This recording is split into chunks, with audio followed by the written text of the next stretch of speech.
Dave, and welcome to my weekly show, What is School For?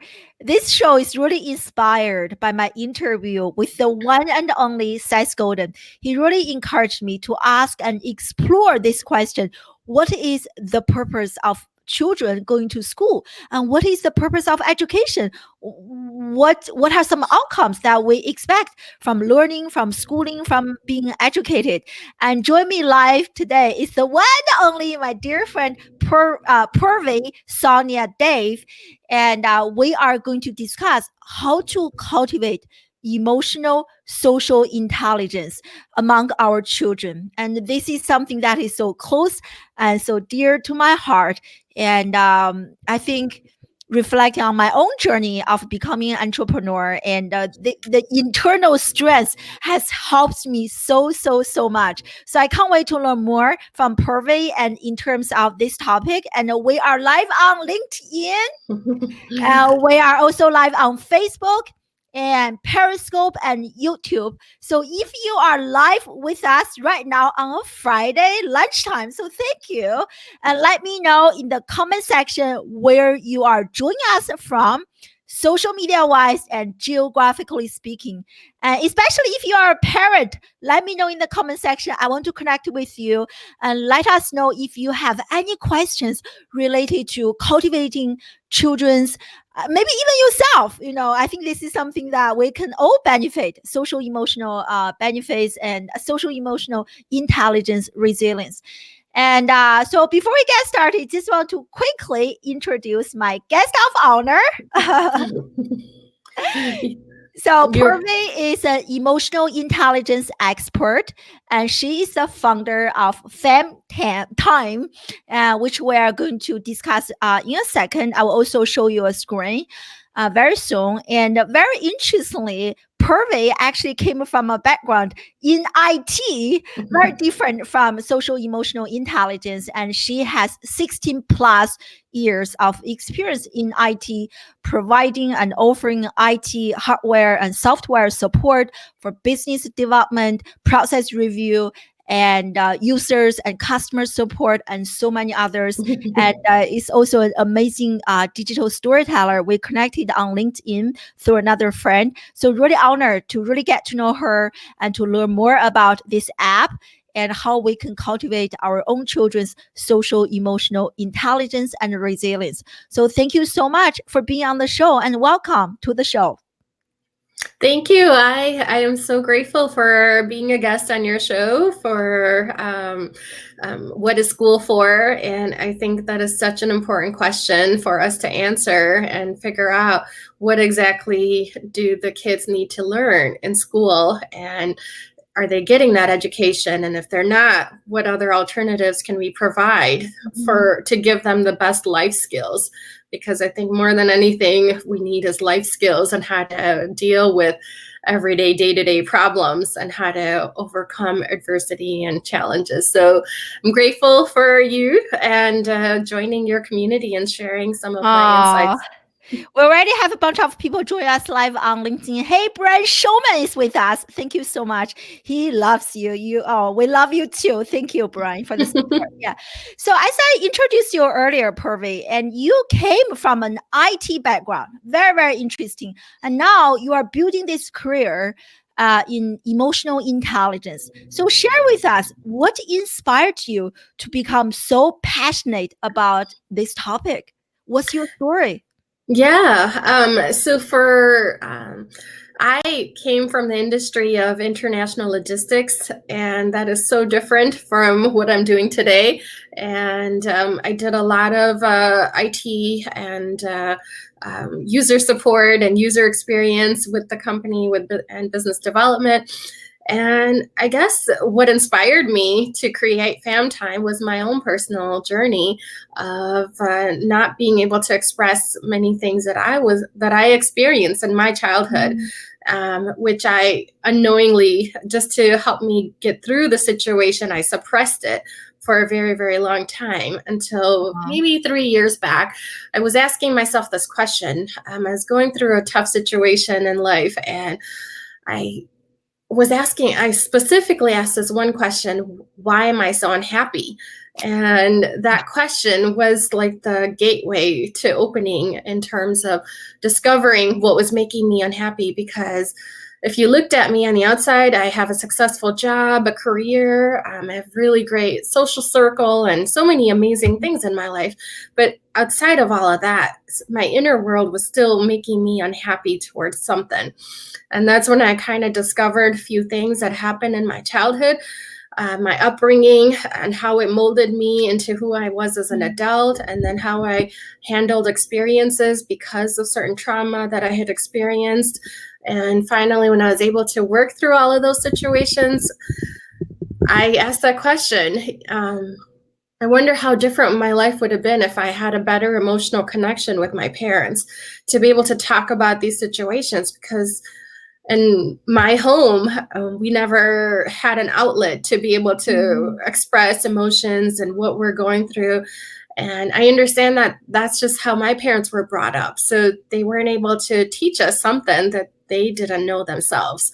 So whatever their upbringing was is how they raised us. And I just, started doing some research and realizing that I'm not the only one that feels like this. And many other people have had similar situations that they suppressed, and they internalized so many things and made themselves out to turn themselves into a victim from their circumstances instead of finding healthy ways to deal with those problems. Wow. Thank you. Like, by the way, we have literally people from India, from Nigeria, from the US, from the UK, from literally all over the globe joining us right now. Thank you so much, everyone. We are all in for a treat. And Purvi is an expert, and I can't wait to learn more about this. So I really love, first of all, thank you for being so vulnerable. I know it's not easy to completely be so open and share this, but I think what you shared is so common. I feel like every family, we have issues like that, but we choose to not talk about it. And even I love how you ask, why am I so happy? I feel like many people are not happy, but they don't even ask this question. Or even if they ask this question, they don't go deeper. They perceive that as the default. There's no better way. So I love how just like such a simple question. I also want to ask the live audience, are you happy? Are you happy with your life, with doing what you do? If not, are you doing something about it? And I think that's a key component. I really love how you just like being haunted by this question and completely reinvented yourself. Was it hard for you to go through this reinvention coming from like kind of a different background and entering a new field? Was it hard for you? Oh, yeah, there were many challenges because not only was I transforming myself mentally, emotionally, physically, and just personally for myself, and then also professionally to change careers and to pursue something more of a purpose-driven mission. And that was something that I've never ever done. So many things that I had to learn along the way, so many challenges, and just a lot of learning, I guess you can say. So what kept you going? What kept you going? I think it's just something inside of me that really speaks to me when I the way I feel towards this mission and the work that I want to do. It keeps driving me. It's really hard to explain, I guess. It's just something inner, something bigger than me than I could ever imagine is helping. You explain this so well because I can feel your passion right now across. You are in Chicago, right? I'm in Philadelphia. I can feel your passion. Seriously. I think, like going back to education, I feel like education is an inside out journey, right? Like the desire to learn has to come from the inside. And you, my friend, this is your desire to figure this out. And my desire is to build a new school. And this internal passion is driving us forward. And just everything is becoming figure outable. You start to feel that way, right? There are lots of challenges, but this desire from the inside is pushing us forward. So I'm sure you also have a high level of EQ. I think that's important to keep you going. So share with us and give us an overview, because I'm sure you every day you educate yourself on this topic. So give us an overview of kind of the current state of social emotional well-being among the next generation. You don't have to, I don't know, you probably don't know the exact numbers, but just give us an overview where we are. Like as an educator, I frequently, and I work with students in kind of between 18 to 20 years old, like undergraduate students. And I, based on my personal observation, like mental health has become more and more serious. And I have more and more students who are really struggling and clinically with some sort of mental health issues. So share with me, like give us kind of some rough, like where are we, the overall state of art, so to speak. Yeah. You know, over the years, unfortunately, the state of anxiety, depression, suicide, all of those chronic illnesses that we can mentally fix ourselves has risen drastically, especially amongst youth between ages 10 to 24 years of age. Wow. And suicide is amongst the third leading cause of death in America. Third? Oh, wow. Third leading cause of death. And that just, those numbers when I was doing the research were just heartbreaking to see that something that we can fix internally within ourselves, we don't have any good resources to be able to get the help that we need to be able to, heal ourselves from the wounds that the mind is playing over and over, because 60 to 70,000 thoughts we have throughout the day, and almost 85 to 90% of those thoughts are repeat.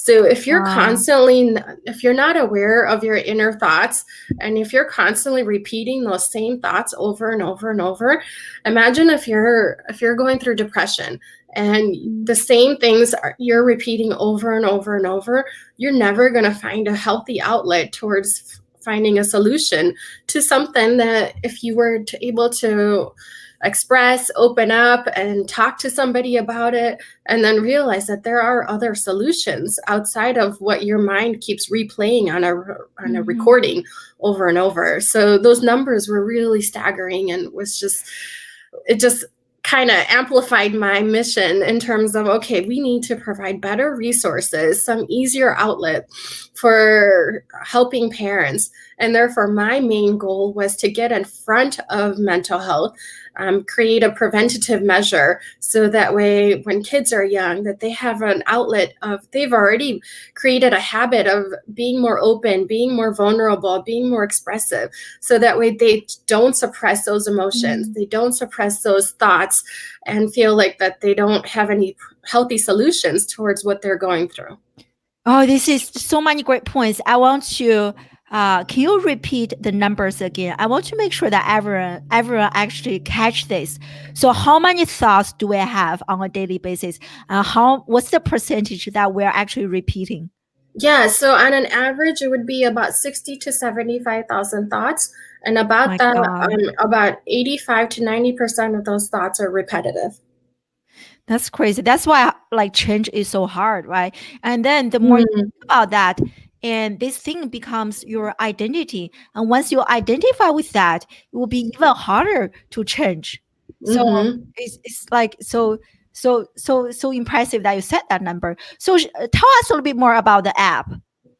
Yeah, so FamTyme is primarily designed for, like I said, I want parents to start this at a younger age when they can start reading and writing. So on an average, most kids can start reading and writing at 5 to 6 years of age.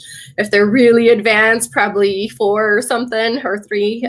But that's the target that we're working towards with FamTyme. And I know you have 2 sons, right? Yes, they are young, 5 and 8.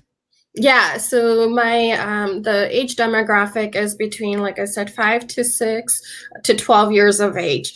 And as a parent, you can go and download the app, and you can add you and your partner, as well as your kids. And every child has their own login, their own personal login within the app. And Wow. when they go in, they enter in just their login, and it asks them how did they feel at school, and if they're feeling happy, sad, excited, angry, and then there's a reason behind what's making them happy. So I want them to go one level deep versus just saying, oh, I feel happy, but what's making you happy, what's Oh, making I you love sad. that. So it helps them kind of open up their critical mindset and think a little bit more deeper in terms of pinpointing whatever those emotions are. And then from there, they can also add in their own additional comments in their own words, um, sharing, okay, I did really great on my science test today, and I'm so proud of myself, or something like that. And it also asks them how they're feeling at home. So those are the two main environments that we're tracking right now to help parents track, because that's where the kids spend most of their time throughout the day. And Mhm. then we also ask some additional questions that kids can answer. What are you grateful for? Because gratitude is something that we don't always practice, but it Mhm. is one of the main things that helps us turn our thought process into something more positive. Because when you appreciate more, you start recognizing So those things true. more and more and more. And I then want to interrupt you for a second. Sorry, uh-huh. Puri. But I so agree. I'm just looking at some people's comments. I think as parents, it is so interesting that like many of us we have never gone to like a parenting school, and we just assume just because you have this biological ability to give birth to the next generation and automatically you can become a parent. And I feel Yeah. like many of us were so ill prepared to be on this journey, and the only parenting skills that we learn are from our parents, and our parents from the last parents, from their own parents, from the last generation. And just like repeated, like what you were talking about, and I just feel like we haven't really approach this from a really scientific manner, right? And I think Mhm. that's why what you are talking about here is just so valuable. It's almost like introducing a new paradigm, a shift in terms of how we need to parent. And you are giving us this tool and amazing resources for us to introduce new way of parenting. So I just want to add that, because as you are talking about, I'm reflecting on myself. I've never been to a parenting school, and thank God I have my PhD. I work with students, but my degree is now in education. There's just so much we need to learn, and you really made me realize some of the things that I am not fully prepared. So this is I love this. Yeah. Just want to add Yeah. that. Well, I appreciate that. And you know what? I think parenting is one of the hardest job on the planet, because there's no monetary reward against it, but There's it is like some loss. There is monetary loss, not reduced. yeah, but it is the one thing that you give your heart and soul to, if you are open to it, because how you raise that child is what they're going to put out into the world. And the teachings that you've given them is what's going to help, either create a better world, or create a world full of just a lot more unhealthy people. So we want to make sure that when kids are young, those are the most primitive years of their life, that we want to nurture, love, grow, in a healthy way, because whatever they experience in their childhood is what's going to carry them into their adulthood. Oh, this is so true. So this is that I'm reading. People have really great comments. Alice and Maureen, thank you for sharing. So they were talking about, which is kind of where I am now. Like now, just keep an eye on my own children's social emotional well being. But as a parent, like for me on this journey, I think the only reason I can keep going on this journey, building my own school, becoming an entrepreneur, is really cultivating my internal emotional Mhm. intelligence and my ability to regulate my own emotions, to react but to shorten the period of time that I react. So like Mm. share with us, how can this tool that you designed, FamTyme, also help parents kind of measure and evaluate their own social emotional well-being? Or At this time, no, but that is something that I am working to develop on a later version.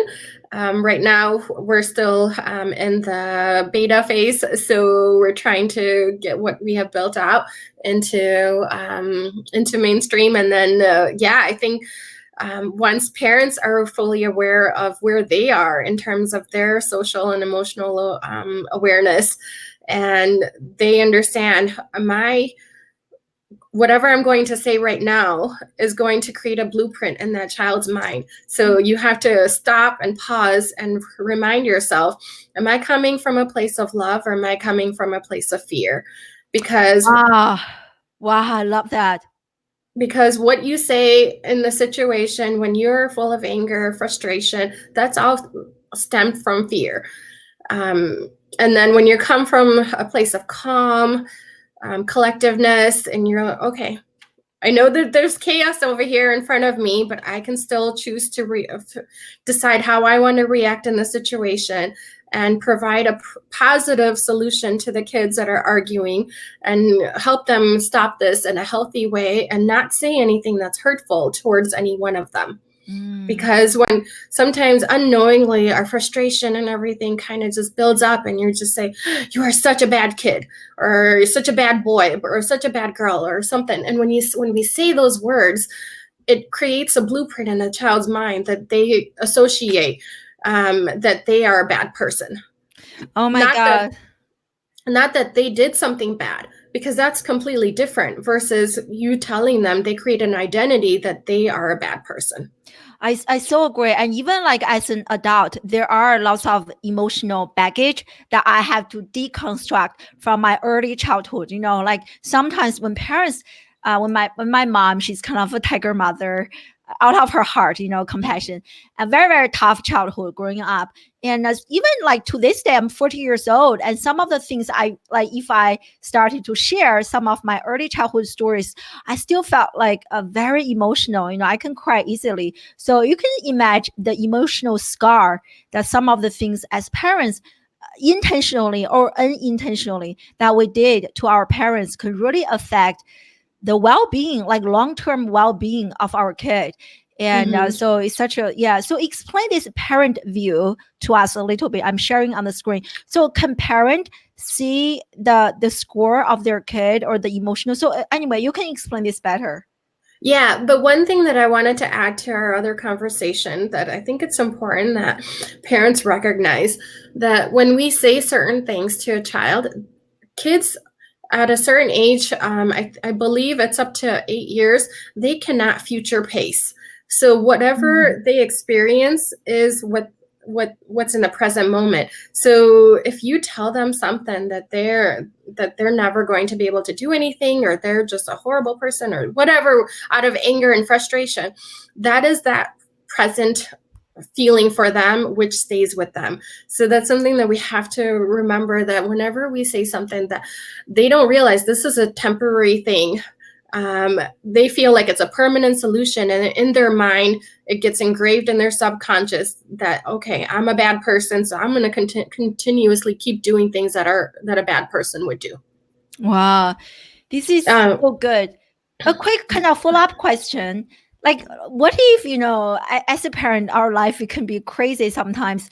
What if you just feel like, "Ah, I'm so mad. I'm just like, what do we do instead of saying something really hurtful to our children or even to our students? How can we, what do we do when I'm really like angry, upset? Do you have any kind of tips to like to control a little bit of that impulsive like kind of emotional reaction? I think the best tool that we have at our disposal is our breath. When you're mad, your breath starts moving at a faster pace.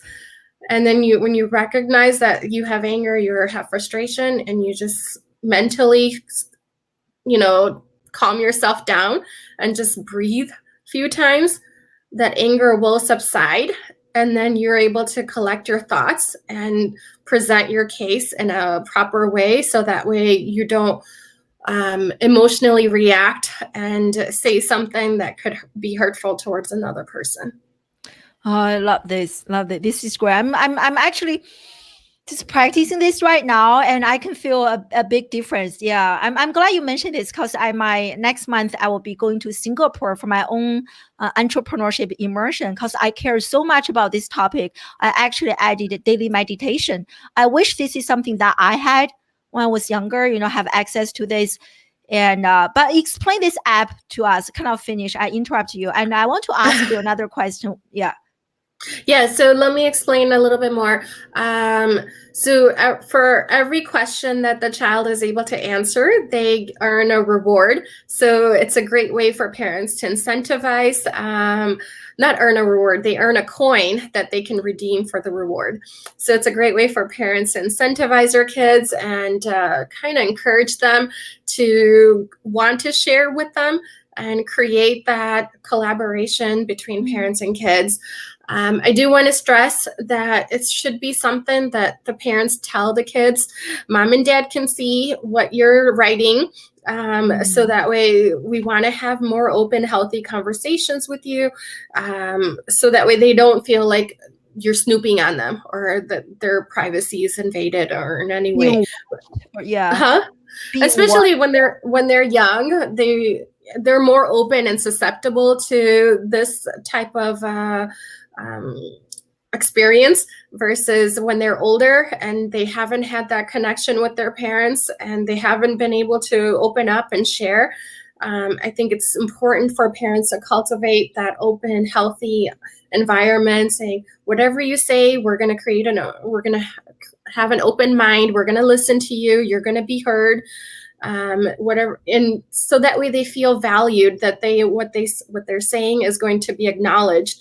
Otherwise, if we discard that, they're not going to want to feel open to share. And for the parents, you get to see all of the reports for every single child, and you can see certain mood patterns in terms of what they're experiencing at home, at school, and overall, just the additional questions, just experiencing like whether if they're sad and they're not making friends, or if they're having problems with a specific teacher, what the reason is.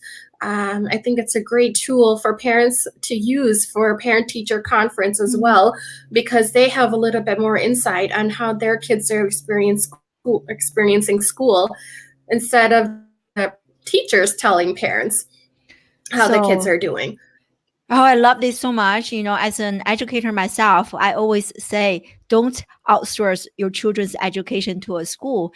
And because school, especially nowadays, our classes are getting larger and larger. It's very hard for a teacher to really get to know a kid. So I love how what you are doing here, this app is giving us a tool to kind of measure on a daily basis. So you have this database to kind of know, because for my own kid, when they come back home, like, how is your day? Not much. I don't really get much out of them. So I love how this allows you kind of, to stay more updated. Yeah. Yeah, the great thing about this is that kids can do it on their own time and they're not feeling pressured to provide an answer to the parents, because when you ask them like, oh, how's your day?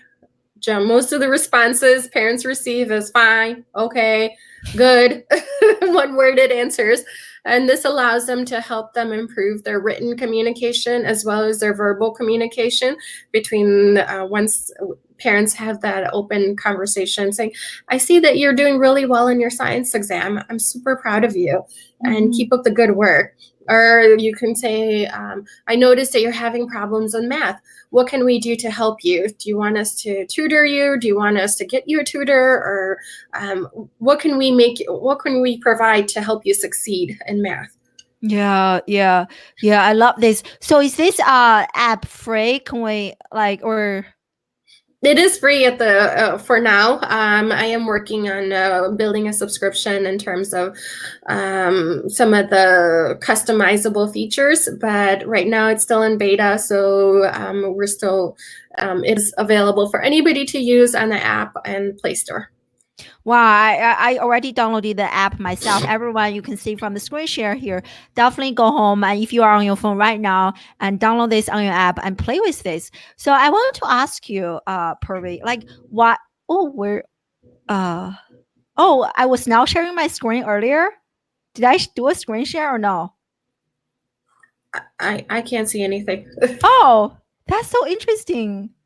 I was supposed to share my screen. I didn't. I thought I was sharing my screen. Oh, Okay. now, okay, yeah, I see your screen. Okay. Oh, sorry. I was like showing I was on the parent view. You guys didn't see the screen.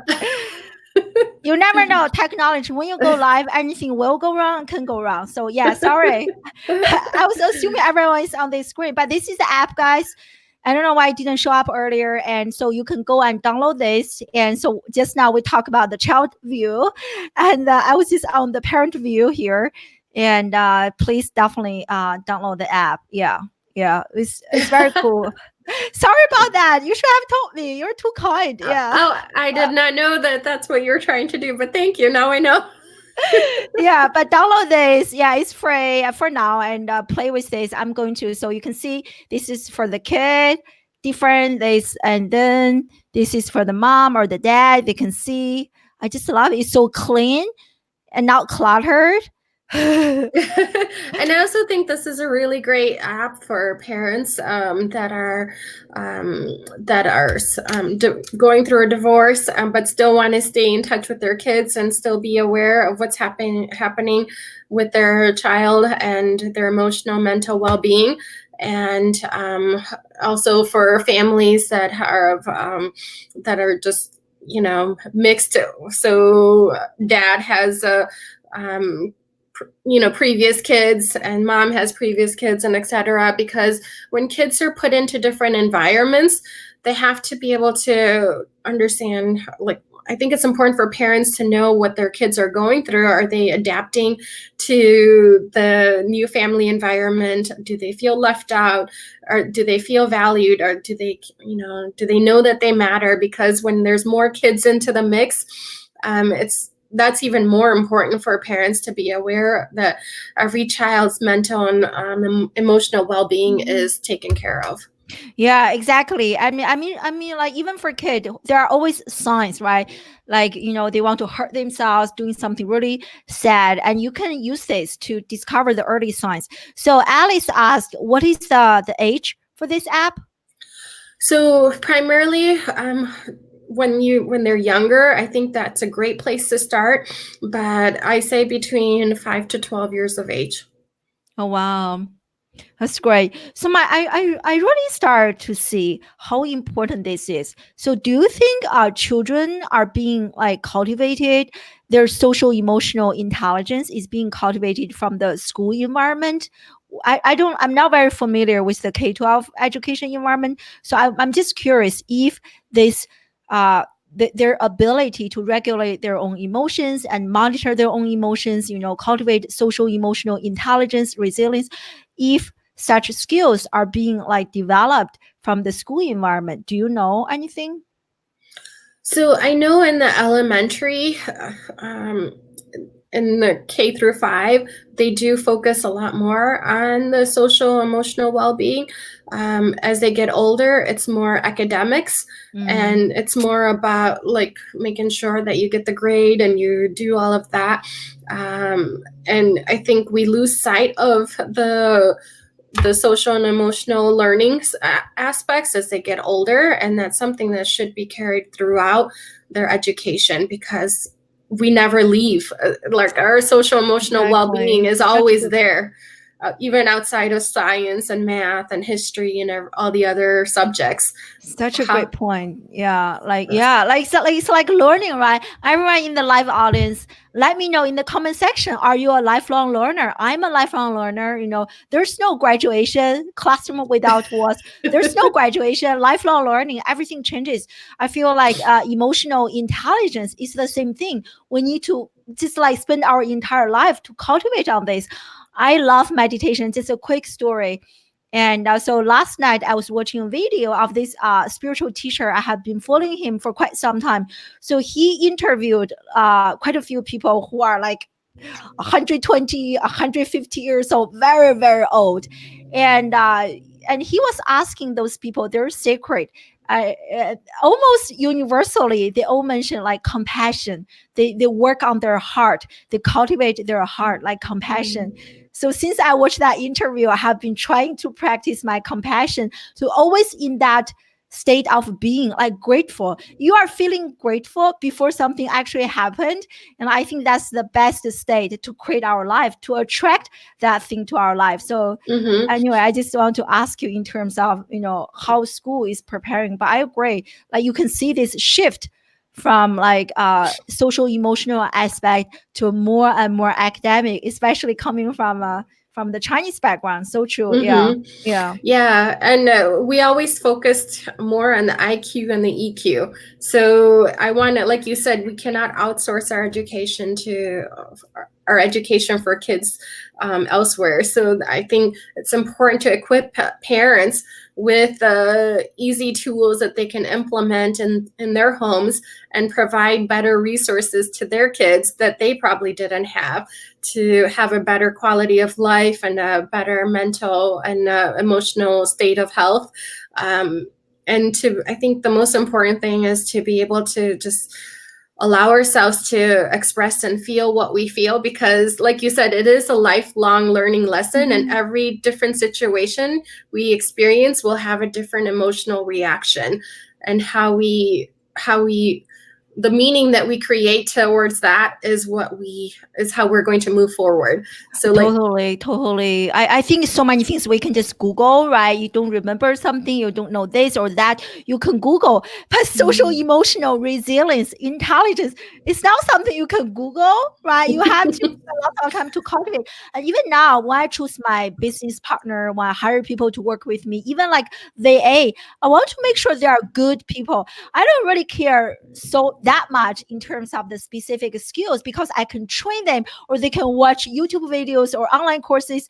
But the social emotional intelligence aspect takes lots of time to train. And I feel like I don't have the time, but I agree. So and that's going to be one of the most important skill sets that kids are going to need as they grow up, into going into workforce, more than anything else. we have a visitor. Yes, he's been quiet for a while. Now he's up. Being like fired up by our conversation here. I love Dallas has a comment, and thank you for joining us live. The app is brilliant. Make more families feel comfortable talking to their children about their feelings. So I love this. It's almost like a conversation starter, right? Like providing a psychologically safe environment. Yes. So share some exercise with us, and that we can do. I remember you talked a few on LinkedIn. So if you can share a few simple exercises that we can do with our children at home to cultivate all of our social emotional intelligence. I think the best thing that parents can do is share their own experiences as best as they can with their kids. So that way, a good example that I had with a parent was when their kids were starting school and they were anxious and nervous. And a lot of the parents weren't sure in terms of how to help their kids. And I just said, normalize it. Allow them to realize that this is something that everybody feels. I mean, it's a little bit different for everybody, but you're not alone in this. I remember when I first started my job, I was very nervous and wasn't sure how things were going to be, but I met so many amazing people. I said hi to as many people as I could, and I made really amazing friends throughout, so that way they feel like they have something that they can relate, that whatever they're experiencing inside of them, that they can relate it. And when they get to school, they can remember, okay, mom said if I'm feeling nervous, this is what I can do. I can smile, I can say hi, I can breathe, there are other people that are going through this, so it's not just them that they're experiencing that problem. I love this because oftentimes I think, when our children are very young, we teach them to label your emotion. I think that's the very first step. You have to be aware of this so that you can, work on this. Many of us, we are not even aware of this. And then that's the very first step. If you don't even see the problem, it's very Mm-hmm. hard for you to work on the problem. So true. I love how this app is making us be more aware of our social emotional well-being. It's like checking, okay, check up. What time is it? Check on yourself. As simple as that. Yeah. So And does go this ahead. does this app require our children to carry a cell phone with them all the time, or can we also use it through a computer? Because my children, they don't have a smartphone yet. So the way it's designed is if a child has their own, if they're of age and they have their own phone, they can download that app directly on there. But if they're young and they don't, but parents have like a shared tablet or iPad or something like that that they use with the family, or young kids would have to use a parent's phone to do their log. But most of the time, the entries are about maybe less than 5 minutes, or could maximum 10, depending on how much the child decides to write and share. But generally, I would say about like 5 minutes of the activity would be Oh, sufficient. wow. Wow. Wow. Like any other specific activity that you want to share with us? I remember one activity you shared. I actually did it. It was quite fun. It's like in a circle or something. I don't quite remember, but I remember a while ago you posted some activity on LinkedIn. Any other activity that you want to share with us? I think just overall, in general, creating that atmosphere in the home, like you can, around the dinner conversation, you can have, instead of having any phones or not having the TV on, actually having a conversation and just like and you have to start yourself, so that way you're not putting all the pressure on the And the child kid. Yeah. to say, well, tell us about your day. Well, let me tell you about what I've experienced, and share some of the successes that you had, share some of the failures and how you're overcoming those failures, so that way they know that failures are common. It's just a new way of learning something. We're not, it doesn't mean that I'm a failure. It's just that this didn't work out exactly the way I envisioned it, but there's millions of other possibilities that I can use to be more I love successful. this. Yeah, it's not that we come from this top down, adopting that approach, but we are also learning to figure this out. So do you actually have children who are using this app now, and how has their social emotional state like changed over time through by using this app? Yeah, so many parents that have told me that they were having difficulties with their kids just kind of expressing what they were going through. They couldn't talk to them, and they would just have like those one-worded conversations. They're a lot more expressive in terms of how they're doing overall at school. Some parents were able to recognize their kids are having some difficulties in terms of making friends, and it provides some resources in terms of articles that they can use in terms of how to teach their kids to go be more social, in terms of just saying hi to one child every single day. If you see another kid that's not talking to somebody, be more kind and go and talk to that child and just say, hi, how's your day? And it gives them tools in terms of how to help the child deal with the problem that they're experiencing. Oh, I love this. I love this.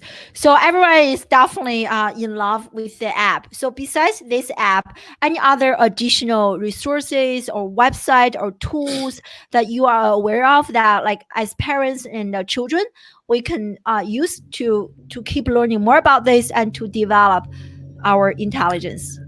I think, in today's day and environment, there's so many abundant resources for parents to be able to utilize them, like my parents when they were raising us. There were books available, but now there's, all sorts of different podcasts that you can listen to. I love some of my favorite authors, Brene Brown.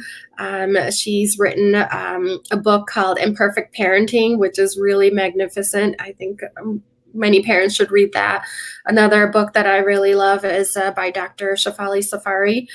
She writes about conscious parenting, and teaches parents in terms of um, how they're coming into the home environment and making sure that they're not projecting any of their insecurities onto the kids, and helping the parents deal with themselves first, so that way they heal their inner child, so that way we don't pass on any limitation or any insecurities that we have built within ourselves. And also there's a lot of Facebook groups that parents can join that I think are helpful for many parents. Wow, that's great. Yeah. So I just enter the link here, and this is FamTyme, where you can go and download the app, because we just had someone join us now. The app is for children between 6 to 12 years old, and the app right now is free. But through this link, you can download on iPhone or Android or both. Both. Yeah. So this is a perfect, and definitely download. I download the app. I never actually played with it, so I can't wait after the interview today. It's really interesting, and I definitely am looking forward to checking this out. So what's your plan for next year, my friend? Like in terms of growing the app, share some with us. So right now for next year, obviously, is to get into more, my target is to get into more corporate environments or with healthcare, and provide this as an employee assisted program to help more parents in the corporate environment, as well as getting this in front of more psychologists, therapists, and social workers, because they have parents that are actively seeking for solutions to helping their kids either open up more, or deal with their anger issues, or deal with like depression or whatever that they're experiencing, because this has helped social workers that I've been working with to kind of pinpoint a lot more quicker, versus right now what they do is they manually have the parents figure out the day-to-day activities and how the child is feeling throughout the day to get to the root cause of what's causing that behavior for the child.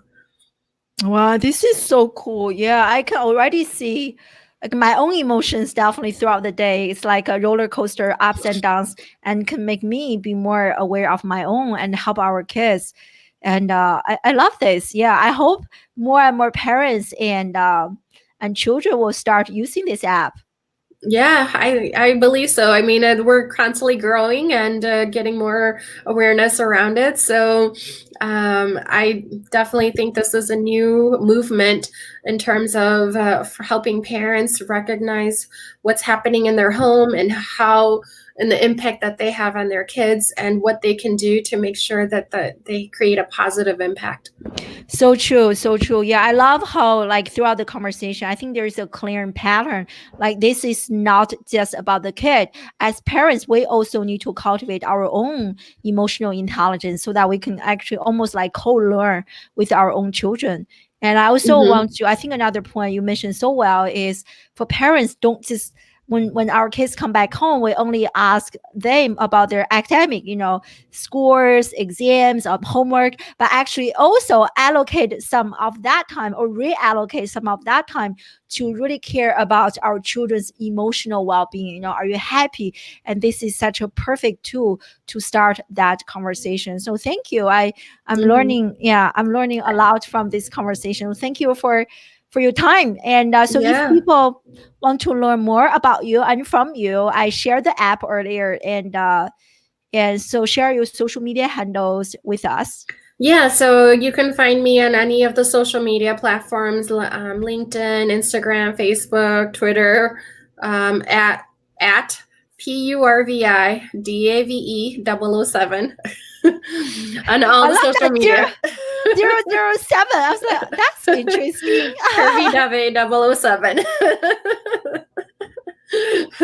I'm the 007 of emotional intelligence. I love it. I love 7. 7 is my kind of my lucky number. Mine too. It's on July 7th, so I just love 7. So I love this 007. 7. Okay. Wow, this is such an incredible interview. I will make sure to enter Purvi's social media handles in the in the comment section. And everyone, make sure you check out this app again and play with it and let Puri know how you love the app, especially if you have young children. And I can't wait to learn more about this. And thank you so much for your time.